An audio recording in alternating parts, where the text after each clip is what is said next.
Hello, everyone. Welcome to the Determined Show. I try to bring on a special guest each and every time so you can grab a piece of their testimony in hopes that you can gain inspiration, determination from what they share.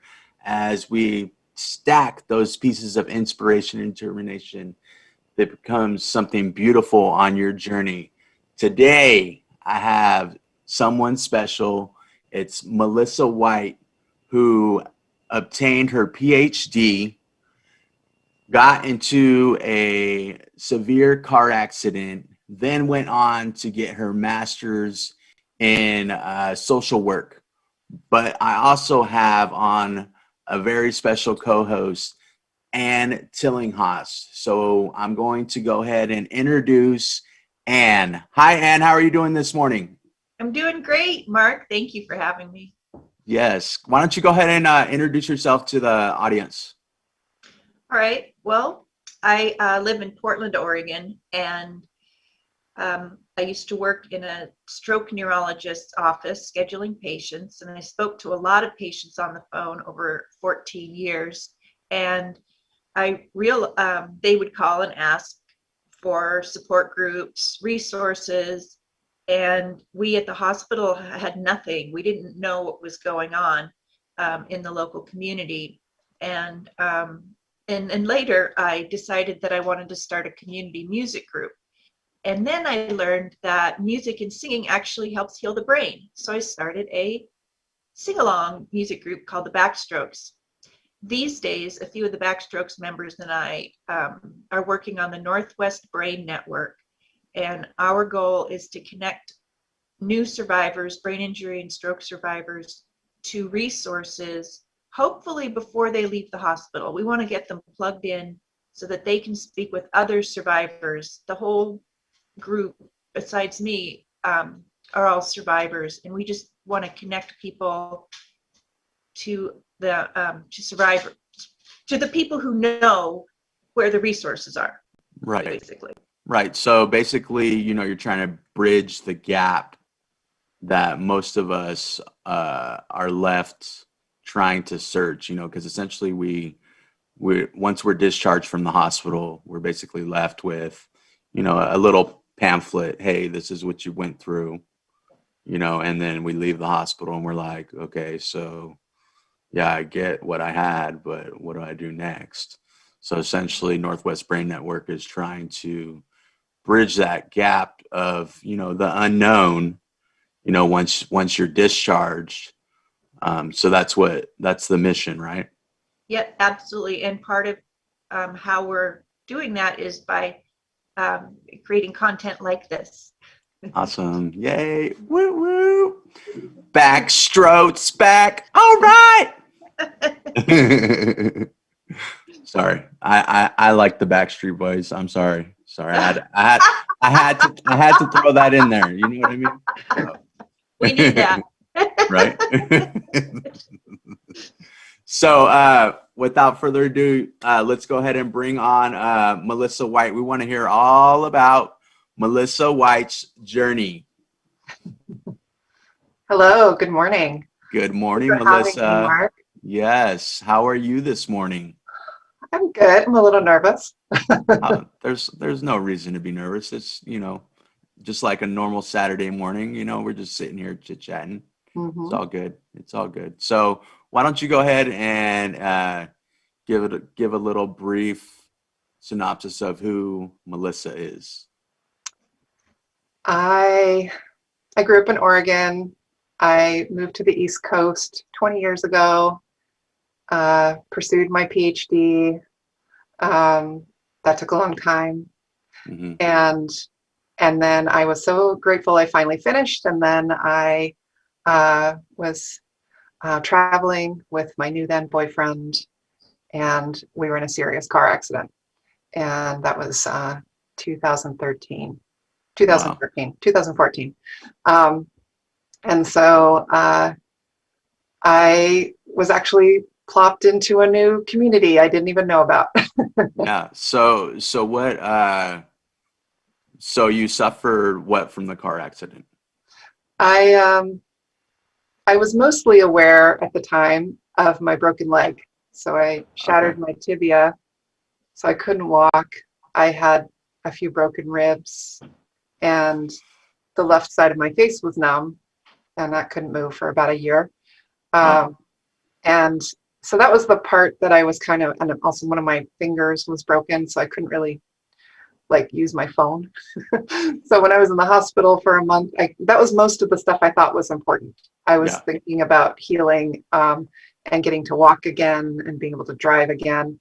But I wasn't really understanding my brain injury, because I think brain injuries can kind of do this thing where you want to focus on the things you can actually do something about right now. And I couldn't really do anything about my brain injury right then, just because I was very confused. I couldn't find words.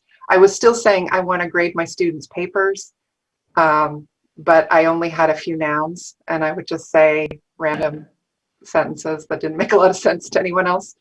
So I had aphasia. Yeah. And so I did a lot of rehab on walking again. I was in Portland again, and I saw Anne then, so she saw me right in the low point.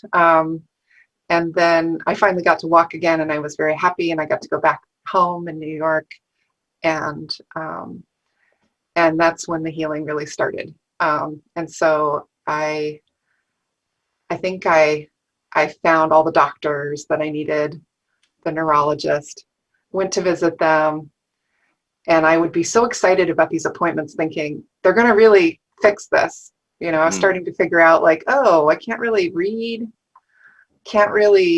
writing a sentence was really hard.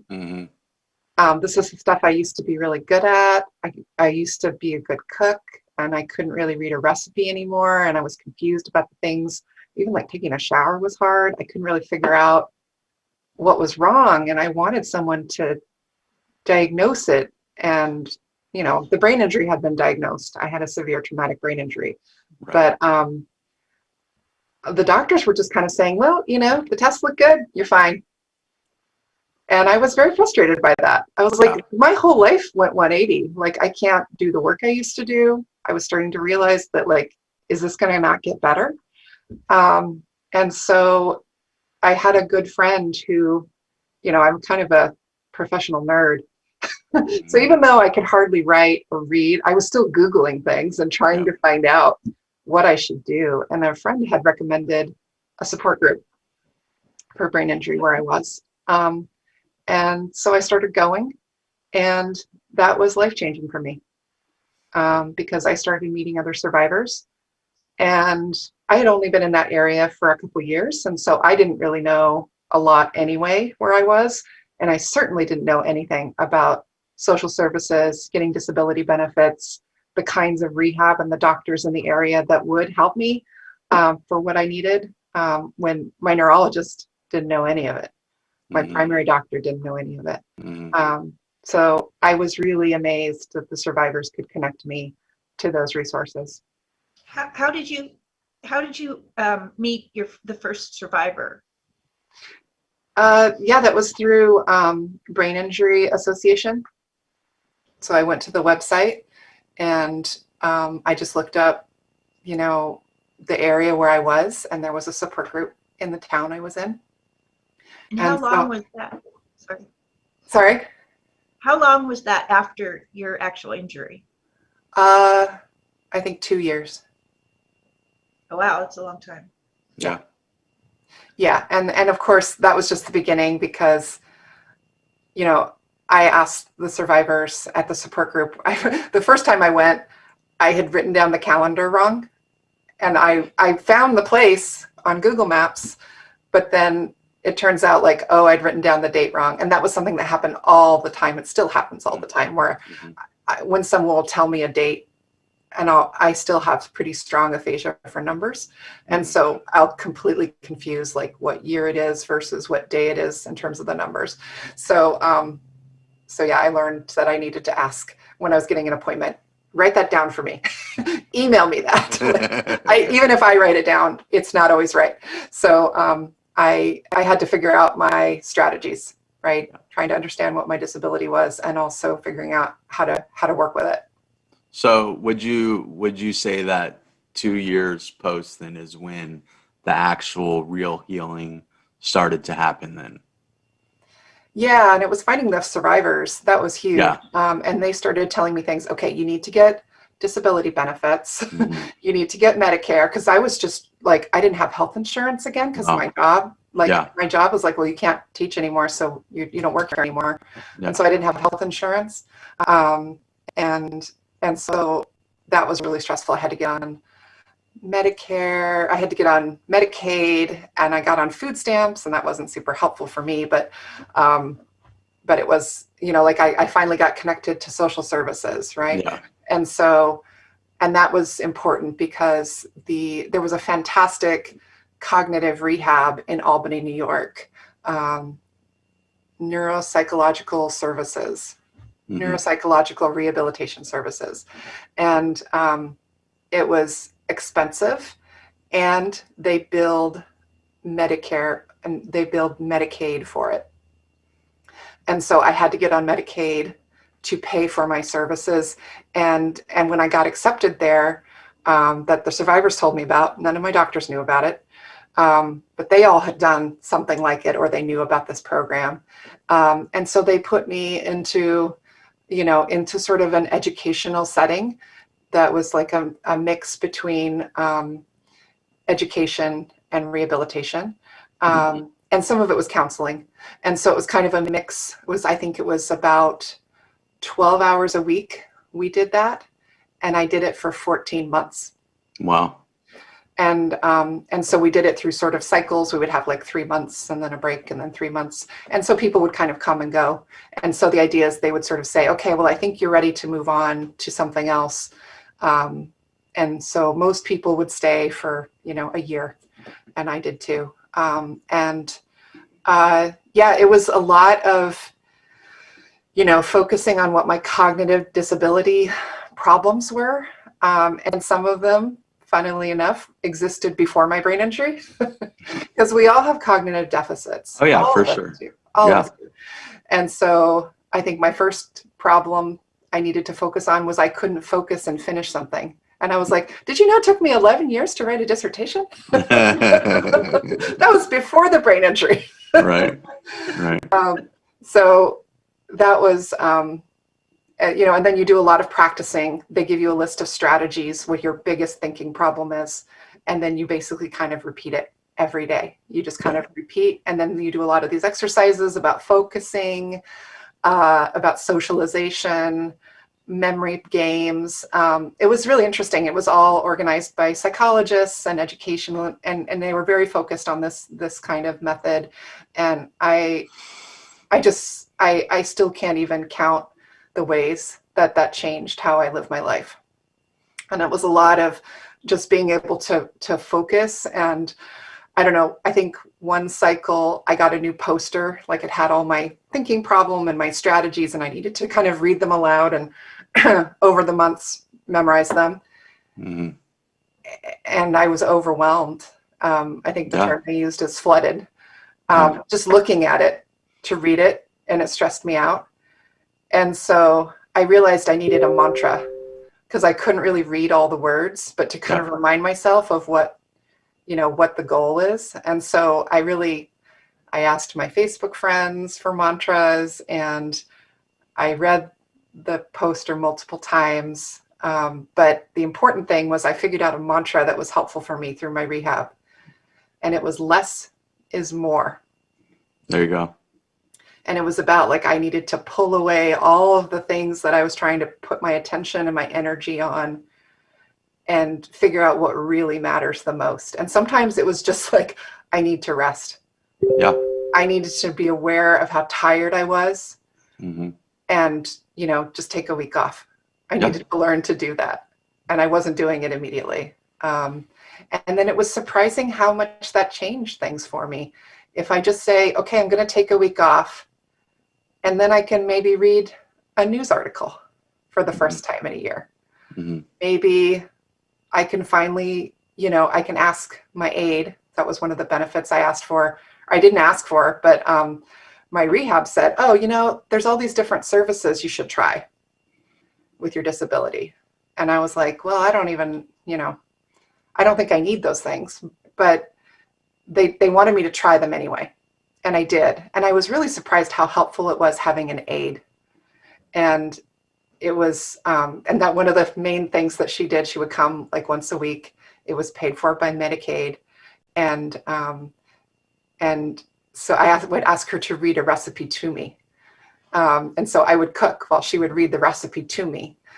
She was like my Alexis. And so, but it was cool because she was younger and she really wasn't an experienced cook. And so she felt like she was learning from just helping me cook. There you go. And so we had a great time doing that. And then I got, over time, slowly, neuroplasticity was working in my favor. Boom. And finally, I was able to do some of those things again. Boom. But a lot of it was just minimalizing. It was just like, I have to not, like talking right now, I can't have other screens open. I can't have my phone on. I can't try to multitask. That just doesn't exist, I think. But, but yeah, less is more. 100%. Now, Anne, so she was speaking on having to go and find basically she searched and just happened to stumble upon this group who helped her out tremendously, so she did it all on her own. Now, Northwest Brain Network is focusing on helping survivors in this aspect, correct? Yep. Go ahead. No, go ahead. Yes, we want survivors to be communicating with each other in our network through newsletters, blogs, videos, emails. And so on the one hand, we want to present information and make it, put it on our webpage, write a newsletter article about it. But we also want to engage people so that they're talking to each other. We want more experienced survivors to be able to talk to brand new survivors and say, you're going to keep getting better. Don't listen to what they say. You're going to keep getting better. And since our network is made up of stroke survivors, that is where we're going to find the resources that we are trying to just bring to light. Yes. Put them somewhere so you can go somewhere and see. Yeah, and that's exactly, what Melissa alluded to. That's how she found the resources herself, was through these other stroke survivors that she connected with. And Melissa is a very powerful researcher. I've never spoken to anybody who's done the research, and she also, if something is presented, she'll find out what that means. What is everything that's presented? How do I use this service? Yeah. And that just really, I've spoken to a lot of survivors over the last 20 years, and I think, Melissa, you are, that's a talent you had before your head injury and afterwards. Biased. Yeah. Professional nerd, as you put it. Yeah. That, and that's kind of a perfect segue into, the next phase that we're going to go in this interview. So you had your TBI, or you got your PhD, then you had your TBI, and then you decided to go back to school, right, Melissa? Yeah. I mean, I still don't think I could do the work I used to do. Yeah. And that's a hard acceptance I had to make, and it took me a couple of years. But the other hand is, I also was wanting to leave that field anyway. In some ways, it wasn't great for me in other ways. So I started volunteering when my rehab started. They recommended that I, figure out something to do, not just focusing on myself all the time. Mm-hmm. And that was great. And so, I don't know, in my literature research, I was really interested in grief and mourning and death in literature. And so I said, I had kind of an interesting epiphany too. I was trying to write these thank you notes.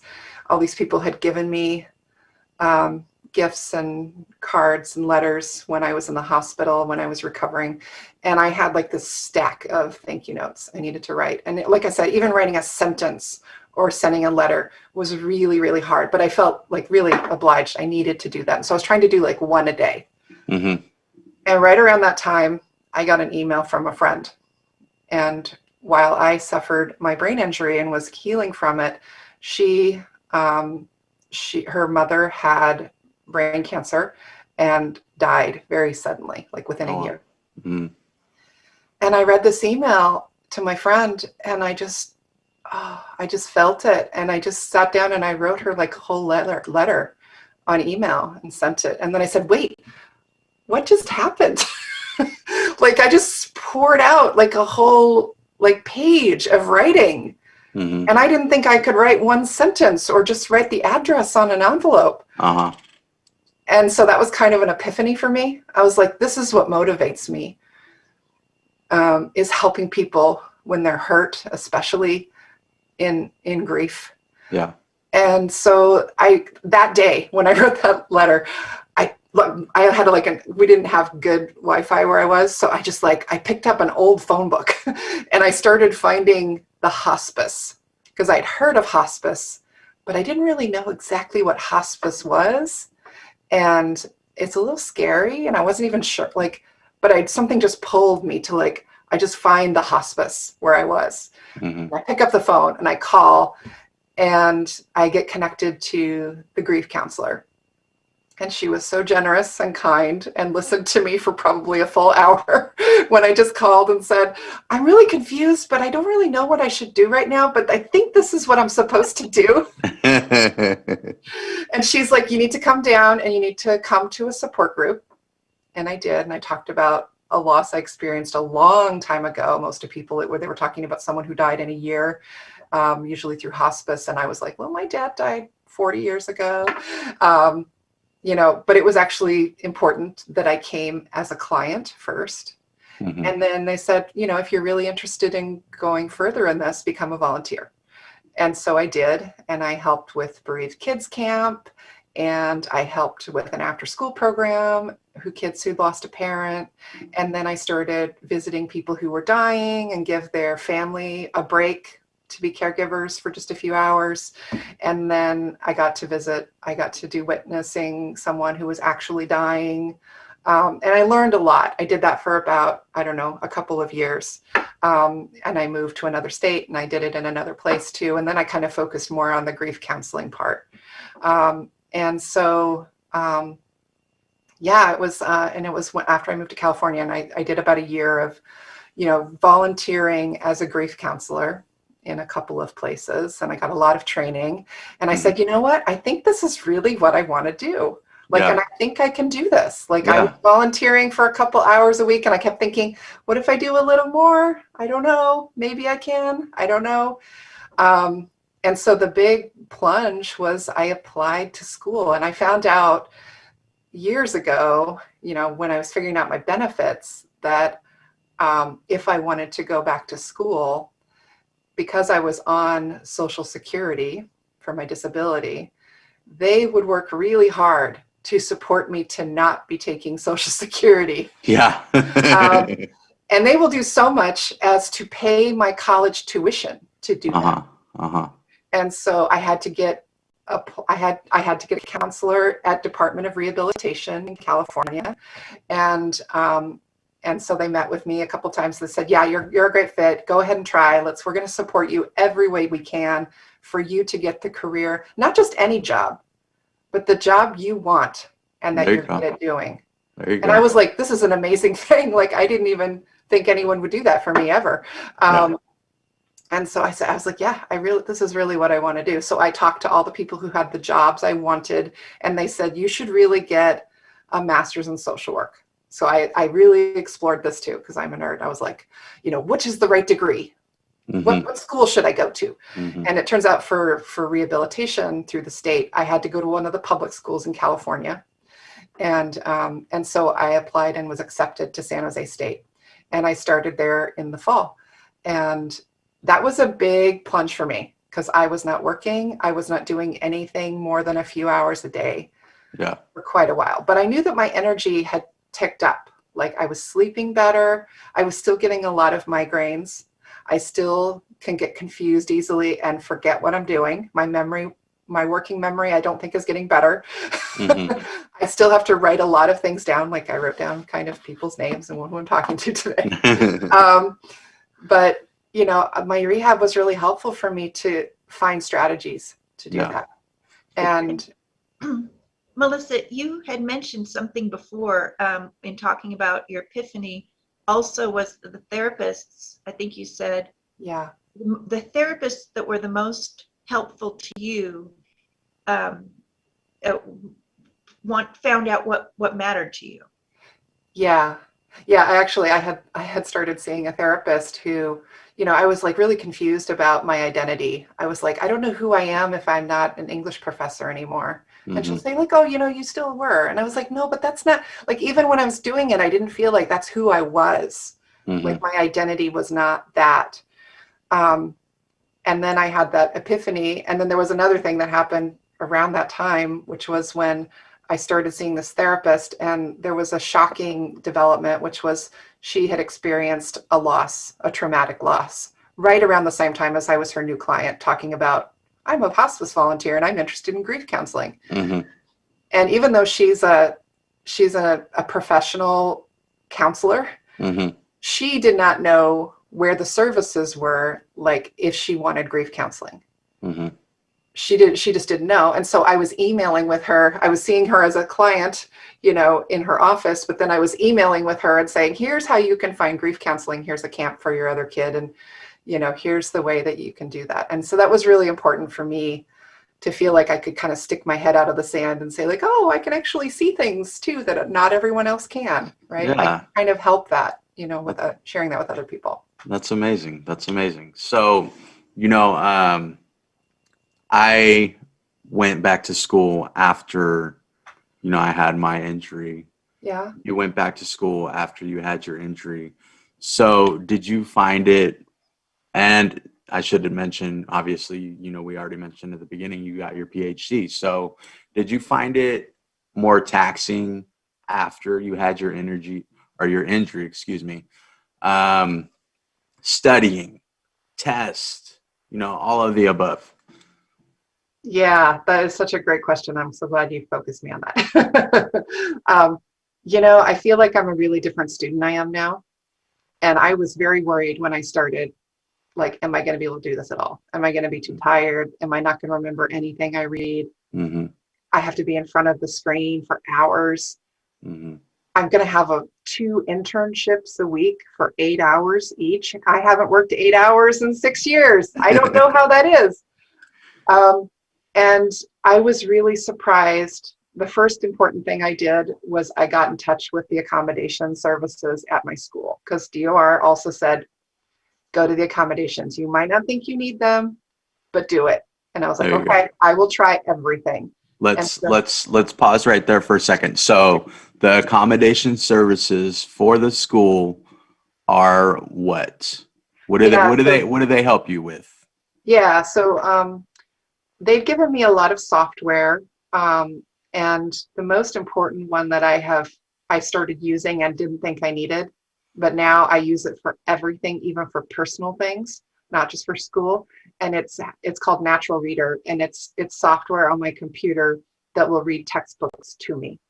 Very And cool. so I follow the PDF or the print copy at the same time as I'm listening, and I can kind of do it at a higher speed. And I can read almost as quickly as just I used to. And I think I can retain the material better. Like my working memory is not great. So if I read something 4 days ago and then I have a class about it, I have to kind of look over again. Mm-hmm. But usually the visual will kind of remind me like, oh, right, the theme of this reading was about that. Or I'll make some notes and I'll look at them and it'll kind of prompt the memory. But no, and I was surprised how well I did. But I had to say, some of my classmates, they have like kids at home, full-time jobs, they're doing things in quarantine. I was really surprised how well I did, because a lot of it was I had to kind of push everything else away. Mm-hmm. Like I was like, okay, I'm not cooking, I'm not going to the gym. I'm not, I can't really, go outside. I mean, I go outside, but like, I can't go do like the social stuff. And Hmm. obviously that makes sense with COVID, but even before COVID, that was the strategy I had to use. Yeah. Because I can't take on too much. Yeah. And then I thought I was really proud of myself. I finished my semester. I got good grades. I didn't fail anything. I had to miss one day of my classes because of migraine, but I don't know, out of two-thirds out of the days, I still get headaches. But I think and some of them are not that bad. And so I just I'm used to them. Yeah. Very cool. Very awesome. Yeah. And all schools have that, and it's a disability office that you go and visit, and it's just a matter of filling out paperwork, and they offer those services. I use the services as well, Mhm. and they give you extra time for tests. They offer a note taker to Yeah. you, and we talked about this before we got on here. If you have the services available to you, it's not a pride thing. Yeah. Take them, use them to your advantage. I had that moment. I was like, am I cheating? Like I definitely had this like moral moment where I was like, wait, I could probably do the reading, Uh-huh. but will I understand it and get through it at the ease that this makes it work for me? No, this is not cheating. This is me at my best, Yeah. right? Right. And I want 100%. everyone to try it, try the services that you have available because you might not be aware of the fact that you need it and that you benefit from it. You might not be aware. And yeah, you're right. It's a pride thing. 100%. Get over 100%. it. Yeah. 100%. And what was kind of ironic is, you were, telling your story and whatnot. And, you know, we, when we suffer our stroke or our TBI, we essentially, how I word it is, we get punched in the gut, slapped in the face, Mhm. and our life gets shifted into a different direction. And I didn't get to mention this last show about Ethan, but you and Ethan are, you know, the epitome of not giving up or setting new goals and milestones after what we endure, and reaching for them and striving to achieve them, and not letting what happened to us stand in our way. Where you know many of us, we tend to use it kind of like as an excuse, and that's not any shade on those that do. It's just a matter of, that's why we do this show. In the beginning, I say, I try to bring on guests so that they can share their testimony, grab pieces of inspiration and hope. And that's exactly, why I brought on Ethan. That's exactly why I brought on you. They're exactly you guys are sharing what you went through, how you went through it, and where you have gone and going. So, I appreciate, you coming on and doing that for everyone to watch and see and bring into, hopefully grab a piece of that puzzle and insert it into their journey. Now, do you have any, you kind of said already, about how you use the reader to help you read, and you read along with it. So that's kind of two ways for you to uh, soak in the knowledge or the information. So when you're studying for a test, do you have any information or advice on how to prepare for a test for those that are watching? It's tricky.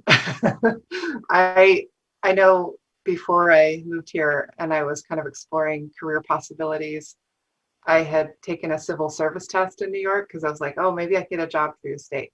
Maybe that's what I should do. Mm-hmm. And I asked for accommodations. So they gave me a quiet room by myself. I got extra time. Mm-hmm. And the way I aced the test, but it was because I practiced the test like 4 times in a row before I did it. Mm. So I got all the practice tests. I think the first one I did, I got like a D. And I just kept practicing. And in some ways, I think taking the test it's about taking the test. Like there's all this kind of negotiation about, it's not always about what the knowledge is. It's like how well you read the test.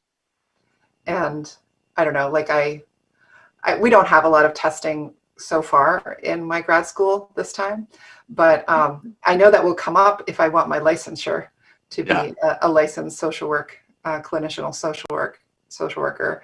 So I don't know how I'm going to do that yet. That's another journey I have in the future, because I think I will have to memorize a bunch of stuff to do that well. But I'll do a bunch of practice tests and I'll find out what my gaps are. What I did for mine is I called it subconscious studying. So what I did is I laid out, so music is a different part of the brain where you memorize music. And what I did is I took my notes and I used a program called Audacity. And I read my notes on Audacity, recorded on Audacity. Then I took a beat from a song and overlaid it on Audacity. So I would just listen to it on repeat. And then when I would go to sleep, it would be on repeat when I was sleeping. And then, I'd wake up in the morning and look over my notes, and it would kind of like just be embedded, in my brain. So I called it subconscious studying. If that's what it's called, I don't know, but that's what I called it, and so that's what I did. And it helped out tremendously, and it was my own notes, my own handwritten notes. So, yeah. I love hearing that, Mark. Yeah. I'm totally going to use that hack. For sure. For sure. That's awesome. Audacity is a free program. You just go on the web, download it. It's usually on your computer already, but if it's not, you can. Yeah, I was using a bunch of those like voice to record different things. Even when I was writing my dissertation before the TBI, it was like I was trying all these different hacks for writing. So that's I know about that software. I will try that. That's great. Thank you. Yeah, for sure. Yeah, and then I would try to stay away from necessarily a song that you like or know, because then you're gonna get it. You're gonna get it. Yeah, you're gonna get it mixed up and start singing that song that you like. You know what I mean? Instead of the notes that you're written down for yourself. That's a great idea. I know I definitely, in my former career, I definitely used music to motivate me when I was grading or when I was writing. And I would always do stuff without lyrics. And I have done that sometimes now, like if I'm really kind of pushed up to, I got to write a paper, I've got 3 hours, I got to do this, that helps me a lot to have some ambient, like with a beat music in the background to keep my energy up. For sure. Better than a Red Bull. Right. Now, Anne, do you have any concluding thoughts for our community? Well, the thing that stood out to me from Melissa's story is really finding what you want. And I think you had mentioned earlier that like the occupational therapists, the physical therapists,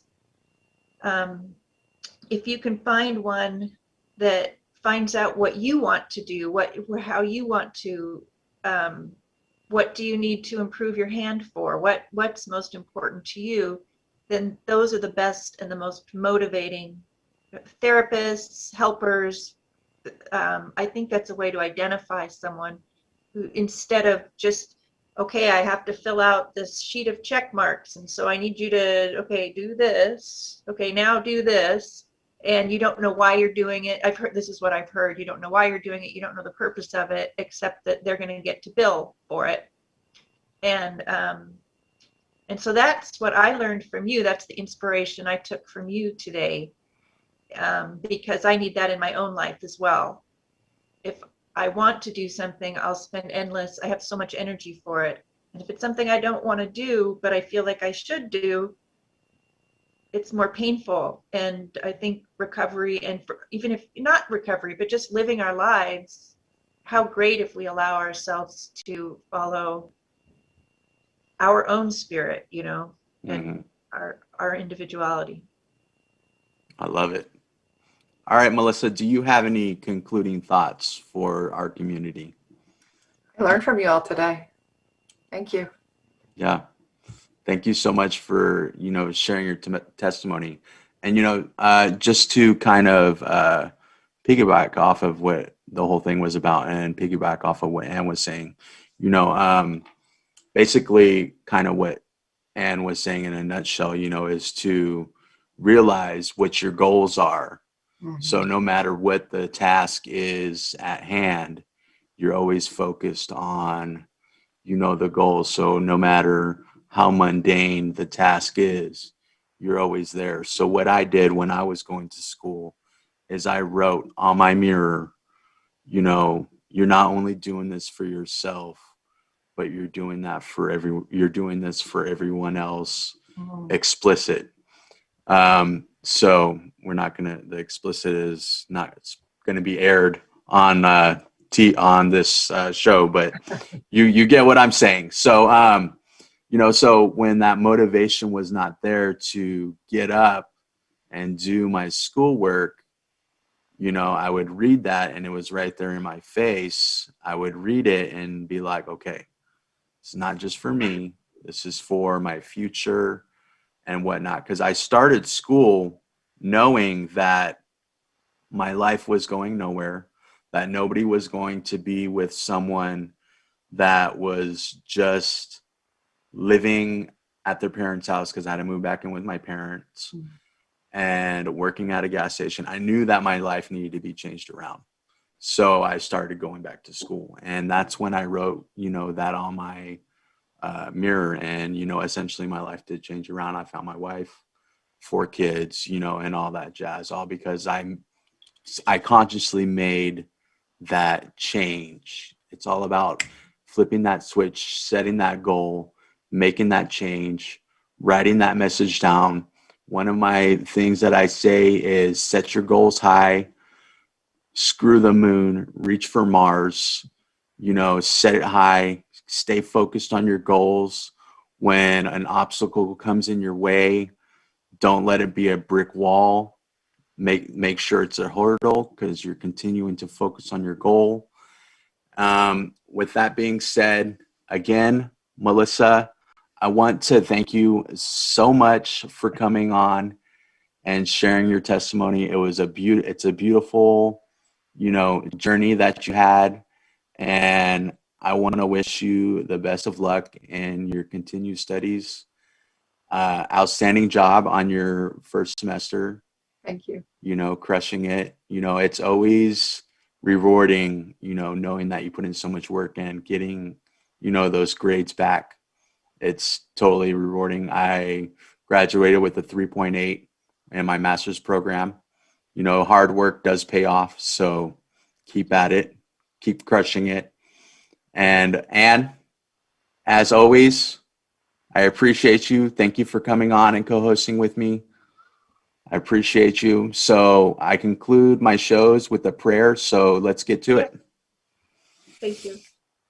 Dear Heavenly Father, thank you so much for allowing Melissa to come on and share her testimony with our community in hopes that she can help pave a path for others to follow. I ask that you watch over our community as they continue in the rehabilitation process. And I ask that you continue to, in these dire times, that you continue to bless our community. In Jesus' name we pray. Amen.